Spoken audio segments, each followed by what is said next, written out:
네, 찬송가 70장입니다. 찬송가 70장입니다.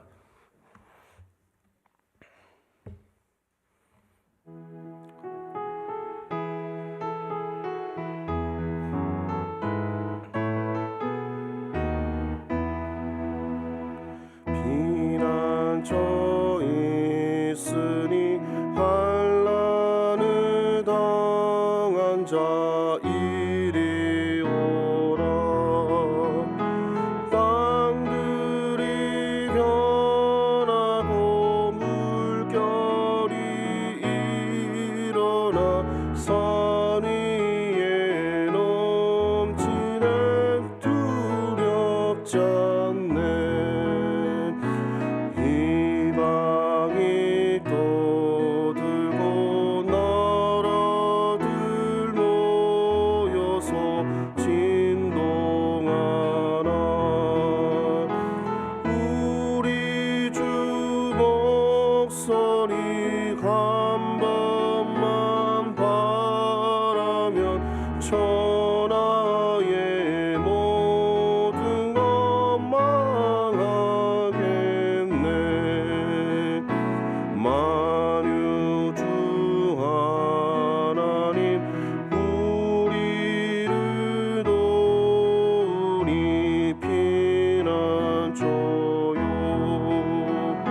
세상의 난리를 그치게 하시니 세상의 장검이 쓸데없네. 높으신 하나님 우리를 구하니 할렐루야. 괴로움이 심하고 환난이 극하나 피난처 되시는 주 하나님. 아멘. 오늘 하나님 말씀 다니엘서 11장 36절에서 12장 4절까지의 말씀입니다. 다니엘서 11장 36절에서 12장 4절까지 말씀입니다. 우리 교독하시겠습니다. 제가 먼저 한 절 읽겠습니다. 그 왕은 자기 마음대로 행하며 스스로 높여 모든 신보다 크다 하며 비상한 말로 신들의 신을 대적하며 형통하기를 분노하심이 그칠 때까지 하리니 이는 그 작작된 일을 반드시 이루실 것임이라. 그가 모든 것보다 스스로 크다 하고 그의 조상들의 신들과 여자들이 흠모하는 것을 돌아보지 아니하며 어떤 신도 돌아보지 아니하고 그 대신에 강한 신을 공경할 것이요 또 그의 조상들이 알지 못하던 신에게 금, 은, 보석과 보물을 들여 공경할 것이며 그는 이방 신을 힘입어 크게 견고한 상성들을 점령할 것이요 무릇 그를 안다 하는 자에게는 영광을 더하여 여러 백성을 다스리게도 하며 그에게서 뇌물을 받고 땅을 나눠주기도 하리라. 마지막 때에 남방왕이 그와 힘을 겨룰 것이나 북방왕이 병거와 마병과 많은 배로 겨울의 바람처럼 그에게로 마주와서 그 여러 나라에 침공하여 물이 넘친같이 지나갈 것이요 또 그가 또 영화로운 땅에 들어갈 것이요 많은 나라를 패방하게 할 것이나 오직 에돔과 모압과 암몬 자손의 지도자들은 그의 손에서 벗어나리라. 그가 여러 나라들의 그의 손을 펴리니 애굽 땅도 면하지 못할 것이니 그가 권세로 애굽의 금, 은과 모든 보물을 차지할 것이요 리비아 사람과 구스 사람이 그의 시종이 되리라. 그러나 동북에서부터 소문이 이르러 그를 번민하게 하므로 그가 분노하여 나가서 많은 무리를 다 죽이며 멸망시키고자 할 것이요 그가 장막궁전을 바다와 연없고 거룩한 산 사이에 세울 것이나 그의 종말이 이르리니 도와줄 자가 없으리라. 그때 내 민족을 호위하는 큰 군주 미가엘이 일어날 것이요 또 환란이 있으리니 이는 개국 이래로 그때까지 없던 환란일 것이며 그때 내 백성 중 책에 기록된 모든 자가 구원을 받을 것이라. 땅의 티끌 가운데서 자는 자 중에서 많은 사람이 깨어나 영생을 받는 자도 있겠고 수치를 당하여서 영원히 부끄러움을 당할 자도 있을 것이며 지 있는 자는 궁창의 빛과 같이 빛날 것이요 많은 사람을 옳은 대로 돌아오게 한 자는 별과 같이 영원토록 빛나리라. 다니엘아 마지막 때까지 말을 간수하고 이거를 봉함하라. 많은 사람이 빨리 왕래하며 지식이 더하리라. 아멘. 다니엘서 10장에서 시작해서 어제까지 본문은 공통적으로 안티오쿠스 4세와 그리고 그가 나타나기까지 근동 지역에 펼쳐질 전쟁과 여러 갈등 등을 예언하였다면 오늘 본문은 좀 다릅니다.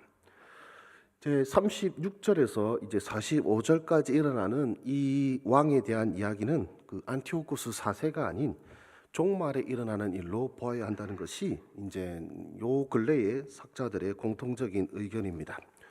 사실 35절 어제까지 본문은 너무나도 정확해서 오히려 다니엘서가 후대에 기록되었다라는 오해를 불러일으켰다면 이제 오늘 우리 보시는 36절에서 45절을 이제 어제까지 예언했던 안티오쿠스 4세와 대조하기에는 다른 점이 너무나도 많기 때문에 그렇습니다.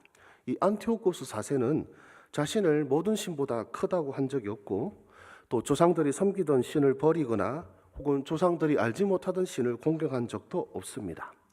그리고 우리 오늘 본문에서는 그가 이제 가나안 땅 우리 거룩한 땅에서 죽임을 당한 것을 이야기하고 있는데 이 안티오쿠스 4세는 가나안 땅이 아니라 페르시아의 타베에서 죽었기 때문에 그렇습니다.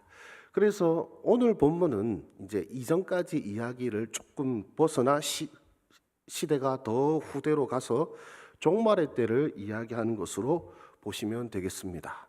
이게 보통 초대 교회 교부들의 해석이기도 했고요. 또 요 근래에 이제 주된 해석이기도 합니다. 이제 그 이유를 다 하면 오늘 이 시간이 부족하기 때문에 그렇다고만 아시고 이제 그 해석을 기반으로 오늘 말씀을 풀어가도록 하겠습니다. 먼저 36절 우리 같이 한번 읽어보도록 하겠습니다. 36절입니다. 시작. 그 왕은 자기 마음대로 행하며 스스로 높여 모든 신보다 크다 하며 비상한 말로 신들의 신을 대적하며 형통하기를 분노하심이 그칠 때까지니 이는 그 작정된 일을 반드시 이룰 것임이라. 자, 이 그 왕 소위 말하면 이 적그리스도라고 하죠. 이 사람은 어떤 사람입니까? 얼마나 교만한지 자기 마음대로 행하고 스스로를 높여서 모든 신보다 자신이 더 크다라고 이야기합니다. 그리고 이제 우리 성경에서는 비상한 말이라고 되어 있는데 소위 말하면 망언이라고 보시면 되겠습니다. 그 망언으로 어떻게 합니까? 하나님을 대적하기까지 합니다. 그리고 이렇게 교만하고 악한 자이면 하나님을 그 망언으로 모욕적인 말로 하나님을 대적하게 하는 사람이면 좀 망해야 될 텐데 우리 본문 보시면 뭐라고 합니까? 형통하기까지 합니다. 형통하기까지. 그런데 언제까지입니까? 하나님의 진노가 그칠 때까지 형통할 것이다 라고 얘기합니다. 즉 계시록에서 말씀하는 대환란의 날까지 이 사람이 형통할 것이다 라고 말씀하고 계시는 것이죠. 그렇다면 여러분, 이 하나님을 대적하는 이 왕, 소위 적그리스도가 교만히 행하고 형통하는 것이 하나님이 약하셔서일까요? 하나님께서 그 손을 이제 내버리셨기 때문에 더 이상 이 세상을 다스리지 않기 때문입니까? 우리 본문 말씀은 무엇이라고 말씀하고 있습니까? 이는 그 작정된 일을 반드시 이루실 것입니다. 이 본문의 문법은 신적 수동태라고 해서 하나님이 하시는 일에 대해서 이야기하고 있는 본문이라고 보시면 되겠습니다. 즉 하나님께서 그 작정된 일을 반드시 이루실 것이다 라고 선포하고 있는 것이죠. 작정이란 것은 우리 소유리 문답에 따르면 하나님의 영원하신 계획입니다. 태초와 종말의 일까지 세상의 모든 일들을 하나님께서 작정하셨고 그 작정을 이루시기 위하여 세상을 창조하시고 지금도 세상을 섭리하고 계시는데 바로 이 하나님의 작정 아래에 이 강한 이 교만한 자 적그리스도라고 할 수 있는 이 사람의 이 교만의 행함과 형통함이 하나님의 계획 속에 다 들어있다라고 이야기하고 있습니다. 그렇다는 것은 악한 자의 형통도 누구 손에 있다는 것입니까? 바로 우리 하나님의 손에 있다는 것이죠. 그리고 우리 주님께서 분명히 말씀하시는 바 하나님께서 그분의 작정한 일을 반드시 이루시기 때문에 이 적그리스도가 불러오는 대환란은 반드시 옵니다. 여러분들은 이 악인의 형통을 바라보면서 이상히 생각하실 것이 아니라 하나님께서 그분의 뜻을 이루고 계심을 믿음의 눈으로 바라보야 하셔야 될 것입니다. 우리 37절 말씀을 또 보시겠습니다. 37절 우리 같이 한번 읽어보겠습니다. 시작. 그가 모든 것보다 스스로 크다 하고 그의 조상들의 신들과 여자들이 흠모하는 것을 돌아보지 아니하며 어떤 신도 돌아보지 아니하고, 이제 그가 얼마나 교만한지를 설명하고 있습니다. 모든 것보다 스스로 크다라고 여기기 때문에 그는 모든 신들과 모든 종교를 배척합니다. 왜냐하면 자기가 가장 높은 자이기 때문에 그렇습니다. 자기 스스로 신이 되는 자이죠. 그래서 여자들이 흠모하는 것을 돌아보지 아니합니다. 이 여자들이 흠모하던 것은 무슨 뜻이냐면, 아담과 하와가 범죄하였을 때 하나님께서 원시복음으로 어떤 약속을 주셨습니까? 여자의 후손이 뱀의 머리를 부수리라는 약속을 주셨습니다. 그래서 그때 이후로 이 하나님의 백성들인 여성들은 메시아를 수태하는 것, 여자의 후손을 수태하는 것을 간절히 사모하였습니다. 그래서 엘리사벳이 예수님의 어머니 마리아를 만날 때도 이렇게 얘기하죠.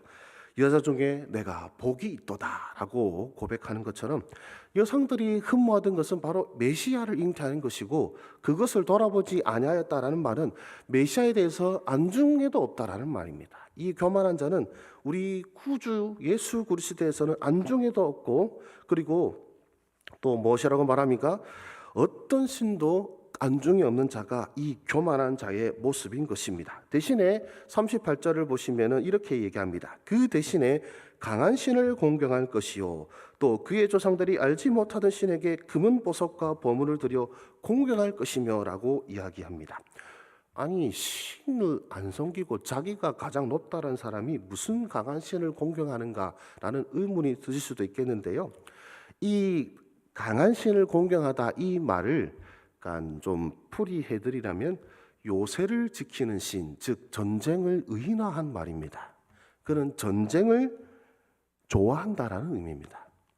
전쟁을 좋아하기 때문에 이 전쟁을 위해서라면 전쟁에 승리하기 위해서 금은 보석을 들여, 즉 투자하고 전쟁을 위해서 많은 돈을 들여 투자할 것이라는 것을 이야기하고 있습니다. 게다가 39절을 보시면은 그는 이방신을 힘입어 크게 견고한 성성들을 점령할 것이요, 무릇 그를 안다 하는 자에게는 영광을 더하여 여러 백성을 다스리게도 하며 그에게서 뇌물을 받고 땅을 나눠주기도 하리라.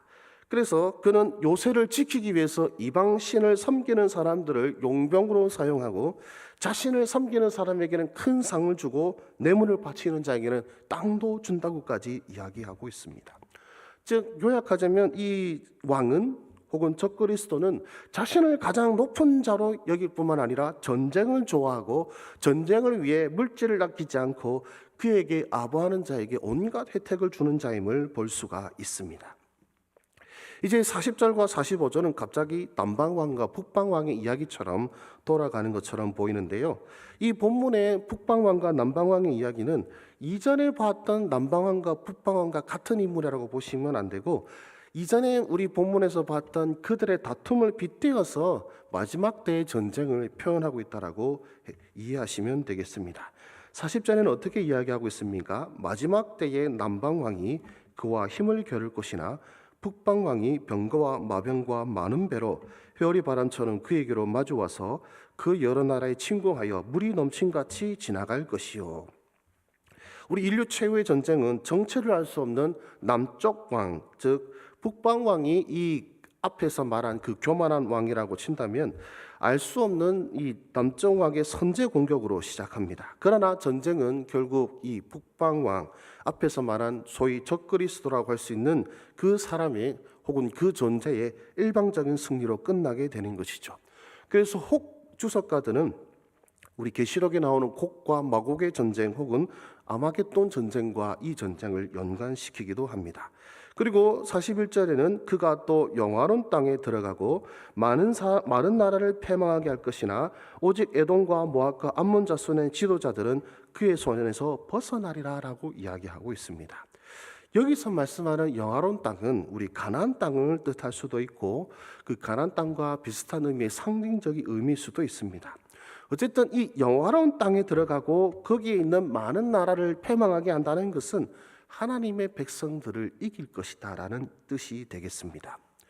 그런데 여기서 그 패망에서 벗어나는 사람들이 어떻습니까? 에돔과 모압과 암몬 자손의 지도자들은 그 손에서 벗어나리라라고 되어 있는데요. 즉 이것을 어떻게 볼 수 있냐면 이 에돔, 모압, 암몬은 전통적으로 하나님의 백성들을 대적하던 자들입니다. 즉 이 악한 왕 혹은 적그리스도라고 할 수 있는 이 사람으로 인해 하나님의 백성들은 핍박을 받는 대신에 하나님의 백성들의 원수들은 이 적그리스도에게 보상을 받는다는 것이죠. 게다가 42절에서 44절까지를 보시면은 그가 애굽 땅도 정복하고 그리고 애굽의 모든 금은 보물을 차지할 뿐만 아니라 동북에서 여러 소문이 나서 그를 번민하게 하지만 그가 도리어 많은 사람을 죽이게 된다라고 이야기하고 있습니다. 즉 애굽과 주변 국가들을 이 적그리스도가 치게 되고 주변의 모든 부를 같이 할 뿐만 아니라 그를 대적한 모든 나라들이 수많은 사람들이 그에게 죽임을 당하게 된다라고 이야기하고 있습니다. 이것을 우리가 어떻게 이해할 수 있겠습니까? 우리는 사실 교회의 대적이 무너지기를 바랍니다. 우리가 그들을 이기기를 바랍니다. 그러나 오늘 이 예언에 따르면 어떻습니까? 우리가 도리어 핍박을 받습니다. 우리의 대적이 승리한다고 이야기하고 있습니다. 그리고 우리의 대적을 당할 자가 없으리라고 말씀하고 있습니다. 우리 사랑하는 우리 기도용사 여러분들은 세상의 혼란과 이 적그리스도와 같은 자들의 승리를 보면서 여러분들은 어떤 마음을 품으시겠습니까? 예수 믿는 것이 다 헛되다. 이렇게 고생하고 고난받을 바서 뭐하러 예수 믿겠나?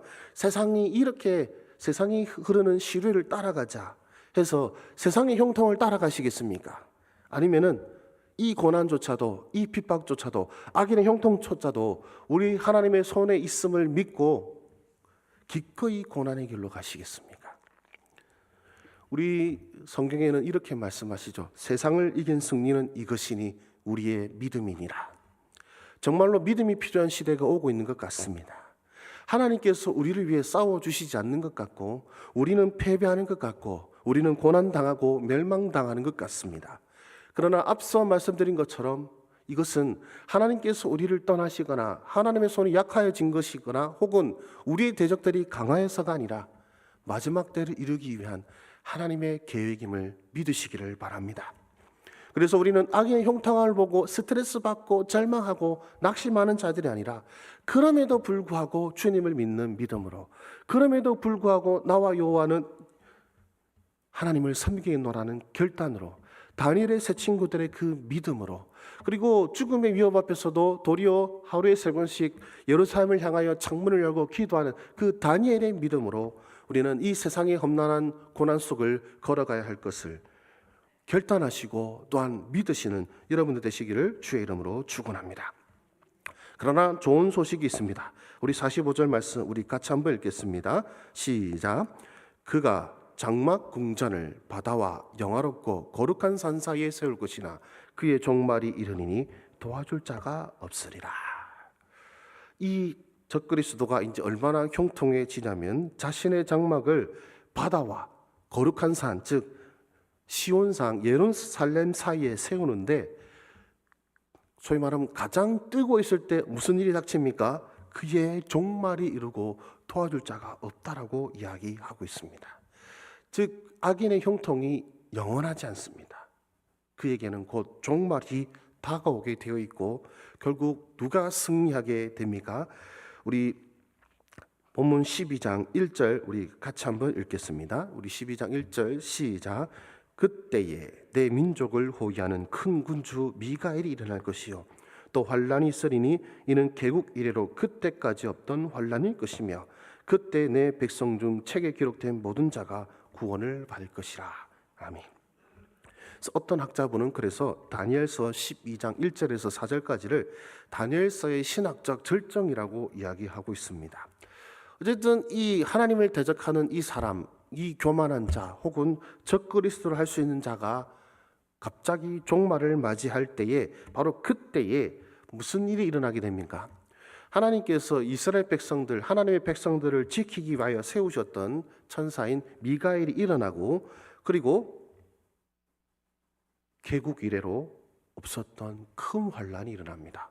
하나님의 천사가 일어나는데 무슨 일이 일어난다고요? 그 이전까지 없었던 정말로 큰 환란이 일어나게 되지만, 그러나 그 환란 가운데서 우리가 감사한 것은 무엇입니까? 그 환란은 세상 사람들에게는 대환란이지만 하나님의 백성들에게 있어서는 구원을 받는 역사의 순간이 될 것입니다. 여러분들은 그 사실을 믿으시기를 바랍니다. 그래서 우리 2절 우리 같이 한번 읽겠습니다. 시작. 땅의 티끌 가운데서 자는 자 중에서 많은 사람이 깨어나 영생을 받는 자도 있겠고 수치를 당하여서 영원히 부끄러움을 당할 자도 있을 것이며.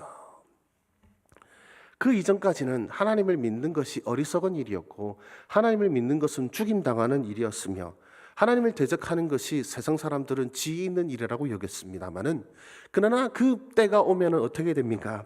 하나님을 경외하는 백성들은 영생을 받게 되고 하나님을 대적하던 자들은 수치와 부끄러움을 당하게 될 것입니다.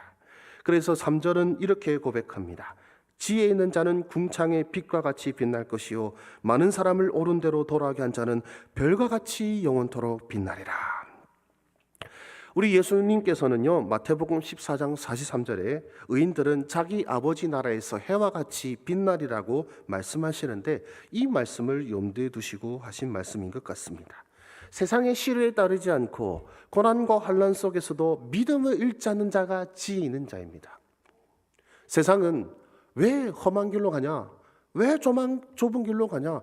왜 고생길을 스스로 하냐라고 우리를 조롱하겠지만, 그러나 그것이 어리석은 길이 아니라 지혜 있는 자의 길임을 믿으시기를 바랍니다. 믿음을 잃지 않는 것이야말로 지혜 있는 것입니다. 믿음을 지키는 것이야말로 지혜 있는 자의 삶의 모습입니다. 여러분, 세상이 지혜 있다라는 길을 가지 마시고 하나님의 말씀에 지혜 있는 자의 길을 가시는 여러분들이 되시기를 소망합니다. 그리고 이 지혜 있는 자가 얼마나 놀라운지 보십시오. 여러분, 예수 그리스도를 믿으면 핍박받습니다. 고난받습니다. 죽임당합니다. 재산을 잃습니다. 여러분 같으면 이 어려운 상황 속에서 예수님을 전하실 수 있겠습니까? 그러나 오늘 이 3절 말씀을 보시면은 이 지혜 있는 사람은 스스로의 어떤 믿음을 지키면서 동시에 많은 사람을 옳은 대로 돌아오게 하였다라고 이야기하고 있습니다. 어떻게 이 일이 가능한가요? 예수님을 믿는 것이 고생의 시작이 되는 시대 속에서도 많은 사람들이 주께로 돌아오리라는 말씀이 우리에게 주어지고 있습니다. 고난과 핍박이 전도를 막을 수 없습니다. 하나님의 복음은 세상의 권세나 혹은 위정자들이나 어둠의 권세가 막을 수 있는 것이 아닙니다. 하나님의 복음은 그 누구도 막을 수 없는 하나님의 역사이기에 분명 마지막 때에도 복음 전파는 가능합니다. 일어납니다. 여러분, 그 사실을 믿으시고 그 닥쳐올 환난에 비하면 오늘의 고난은 아무것도 아니지 않습니까?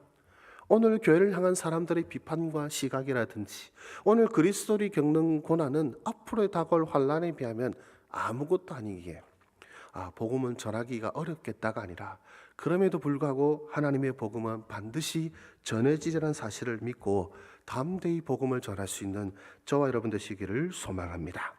우리 마지막 4절 같이 한번 읽겠습니다. 시작. 다니엘아, 마지막 때까지 이 말을 간수하고 이거를 봉함하라. 많은 사람이 빨리 왕래하며 지식이 더하리라. 아멘. 자, 이제 이 지식을 얻기 위해서 많은 사람들이 왔다 갔다 할 것인데, 그런데 이렇게 말합니다. 이 말을 간수하고 이 말을 봉함하라라고 하십니다. 어떤 뜻일까요? 아무도 보지 못하게 숨겨라라는 뜻일까요? 비밀로 해라는 뜻일까요? 그것이 아니라 조그만 오류나 부패가 말씀에 섞이지 않도록 철저하고 확실하게 보관하라는 뜻입니다. 왜 그렇습니까? 마지막 때일수록 미혹하는 자가 많을 것이기 때문에 그렇습니다. 미혹하는 자가 많고 하나님을 믿는 사람들이 참으로 고통받고 고난받는 시대 속에서 그들로 하여금 끝까지 믿음을 잃지 않게 하는 유일한 것은 바로 말씀이기 때문에 그렇습니다. 이 말씀이 우리로 고난을 이기는 힘이 되고 이 말씀이 우리에게 소망이 되기 때문에 천사는 다니엘에게 이 말을 봉함하라, 즉 지켜라라고 말씀하고 있는 것입니다. 고난으로 힘들 때 우리를 붙잡는 것은 어떤 형통함이 아닙니다. 내 건강이 회복되거나 내 자식이 잘 되거나 그런 것이 우리로 하여금 붙들게 하는 것이 아니라 하나님의 말씀만이 결국 마지막까지 우리를 붙들게 하는 유일한 피난처가 될 것입니다. 우리 사랑하는 우리 하나님 백성 여러분들, 그렇기에 마지막 때가 다가옴을 볼수록 더욱더 하나님의 말씀에 귀 기울이는 여러분들 되시기를 소망합니다. 세상이 하는 말을 듣는 것이 아니라 하나님의 말씀에 귀를 기울이시기 바랍니다. 세상이 말하는 잘 사는 법, 형통의 길이 아니라 하나님이 말씀하시는 복 받는 길, 하나님의 백성으로 나아갈 길을 귀 기울이셔서 이 마지막 때에도 믿음을 지키시고 도리어 해와 같이 빛나는 여러분들의 삶이 되시기를 주의 이름으로 축원합니다. 기도하시겠습니다. 하나님 아버지, 감사를 드립니다.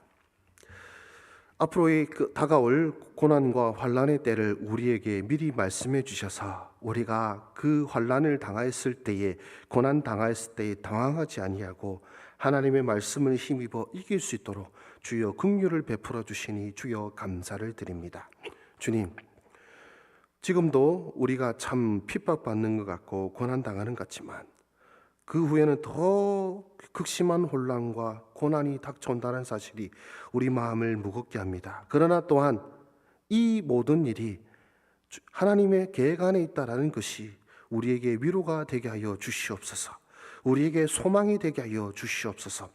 하나님의 교회의 대적들이 승승장구하여서 교회가 망하거나 사라지는 것이 아니라 결국에는 하나님의 교회가 승리하고 우리의 대적들이 망하게 될 것이라는 사실을 오늘 말씀을 통해 우리에게 분명히 보여주셨사오니 주여, 우리가 세상의 형통을 쫓아 나아가는 것이 아니라 세상의 형통을 따르지 아니하고 하나님의 말씀을 따라가는 지혜로운 주의 백성들 되게 하여 주시옵소서.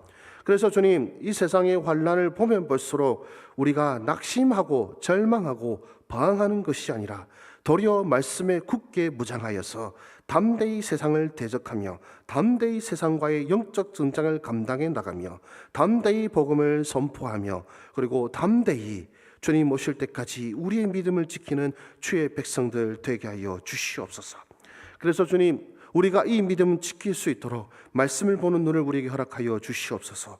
이 말씀을 우리 주님께서 말씀하신 대로 지켜 주시옵시고 이 말씀이 온전히 우리의 귀에 전해지게 하여 주셔서 우리가 좌우로 치우치지 아니하고 오롯이 바른 길을 쫓아 주님을 따라 나아가는 주의 백성, 주의 군대 되게 하여 주셔서 마지막 때에도 해와 같이 빛나는 우리 하나님 백성들 되게 하여 주시옵소서.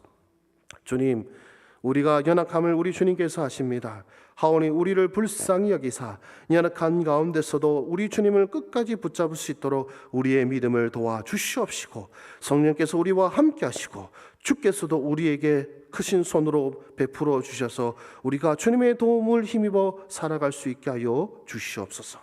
주님, 오늘 저녁에는 또 계속해서 우리 청년 대학부 연합 집회가 벌어지게 됩니다. 드려지는 이 집회 속에 우리 젊은이들 세상의 시류를 따르지 아니하고 말씀을 쫓아 나아가는 하나님의 백성들 되게 하여 주시옵시고 고난을 길을 기꺼이 걸어갈 수 있는 주의 위대한 백성들 되게 하여 주시옵소서.